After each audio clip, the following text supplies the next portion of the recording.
Hello வணக்கம். உங்கள் பிரியமாக வாங்க. இன்றைக்கி திருவாதிரை என்னென்ன காய் 2 வறுத்துங்க, புளி குழம்பு வச்சு திருவாதிரை களி, பூசணிக்காய்ங்க. வீட்டில் என்னென்ன காய் வறுத்தீங்க? பூசணிக்காய், புடலங்காய் வறுத்தேன், வெண்டைக்காய், புளி குழம்புங்க. அப்புறம் பாசிப்பருப்பு, குமாயம், ரசம். தனித்தனியாக எடுக்க முடியலைங்க, எதை எடுத்ததோ எடுத்துட்டேன். எது எது வருதோ அதை பாருங்கள். ஸ்கிப் பண்ணாமல் பார்த்தீங்கன்னா தான் தெரியும். சாப்பாட்டுக்கு வச்சாச்சு. புளிக்குழம்பு தாளித்து விட்டு புடலங்காய், தேங்காய் போட்டு வறுத்து எடுத்துட்டு அப்புறம் புளிக்குழம்பு தாளிக்கணும். புளிக்குழம்பு தாளித்து வச்சு புளி ஊற்றி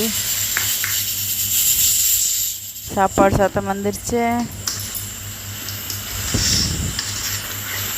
அப்புறம் இன்றைக்கி திருவாதிரை களி குக்கரில் பண்ணி வைக்கிறேன். 1 கப்பு அரிசி போட்டு கொஞ்சமாக சின்ன கப்பில் தான் போட்டிருக்கிறேன். அது புளிக்குழம்புக்கு ஒன்று தேங்காய் அரைச்சி ஊற்றினா வேலை முடிஞ்சுது. வேறு எதுவும் பொடி போடல. நான் சாம்பார் பொடி, குழம்பு மிளகாத்தூள் தான் போட்டேன். தேங்காய் அரைச்சி, வெறும் தேங்காய், சீரகம் தான் அரைச்சி ஊற்றிருக்கிறேன். கொஞ்சம் பெருங்காயம். சூப்பராக வந்திருக்குது. சரி வாங்க சாப்பிட்லாம், சாமி கும்பிடலாம். வடை போட்டு சாமி கும்பிட்டு வரலிங்க. புளிக்குழம்பு ரெடி ஆயிடுச்சு. இப்போ நீ தேவையத்துக்கு இந்த திருவாதிரை களிக்கு அரிசி வறுத்துட்டுங்க. வடை போட்டது தான் வரலிங்க, மற்றதெல்லாம் போட்டிருக்கிறேன். சரி பாய். இது ரசம் தாளிச்சிட்டு பெருங்காயம் கொஞ்சம் போட்டுக்கலாம். இன்னைக்கு குழம்பு இறக்கிடலாம். ரசத்துக்கு தாளித்து வச்சு தக்காளி பழம், பருப்பு தண்ணியை ஊற்றி கொதி வந்தால் இறக்கலாம். சூப்பராக ரெடி ஆயிடுச்சு. நீ படை போட்டு சாப்பிட வேண்டியதான்.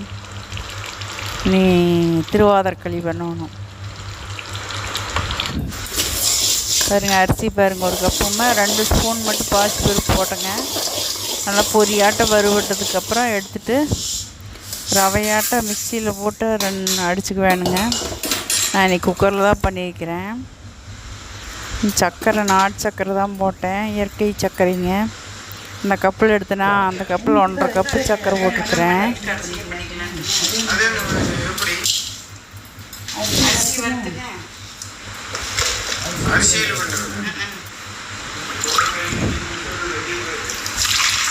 தண்ணி 5 கப்பு ஊற்றிக்கலாம். 1 கப்பு அரிசிக்கு 5 கப்புங்க. மண்ணுக்குன்னு இருக்குது என்னமோ பார்த்துட்டு வடிச்சுக்கலாம்.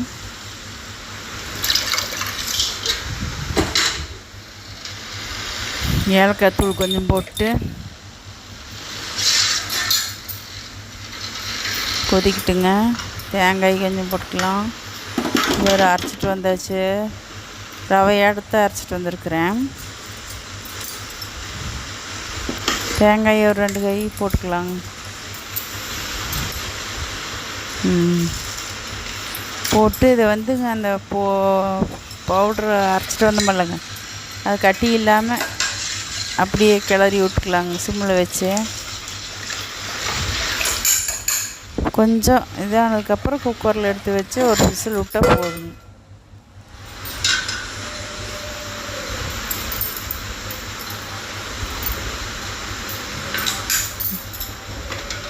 நேரடியாக குக்கரில் வச்சிடாதீங்க, குண்டா வச்சு தான் வைக்கணுங்க. வச்சு மூடிங்க. மூடி போட்டு விசில் ஒரு விசில் விட்டுக்கலாம். சூப்பராக ஆயிடுச்சு. அப்புறம் முந்திரி, திராட்சை வறுத்துங்க நெய்யில். அப்புறம் இதையும் எடுத்து கொட்டி கிளறுனா வேலை முடிஞ்சது. சாப்பிட வேண்டியதுதான். அவ்வளோதான் பாருங்கள். முந்திரி, திராட்சை வறுத்துட்டு அதுக்குள்ளேயே அதையும் போட்டுக்கலாம். சத்து அடங்கிடுச்சு.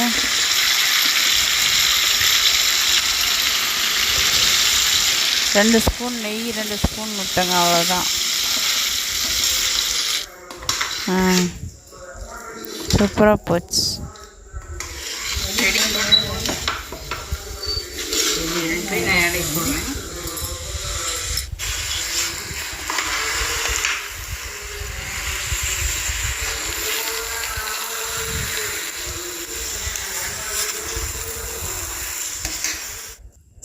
சரி வாங்க,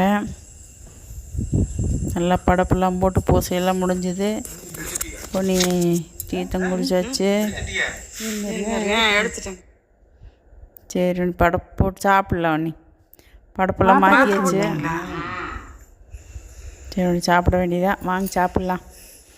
நீங்களாம் என்ன பண்ணீங்கிறத கமெண்ட் பண்ணுங்கள். பிடிச்சிருந்தா லைக் பண்ணி ஷேர் பண்ணி சப்ஸ்கிரைப் பண்ணிவிட்டு ஆளுங்கிற பட்டனை கிளிக் பண்ணிக்கோங்க. பாய். அடுத்த வீடியோ பார்க்கலாம். பாய் பாய்.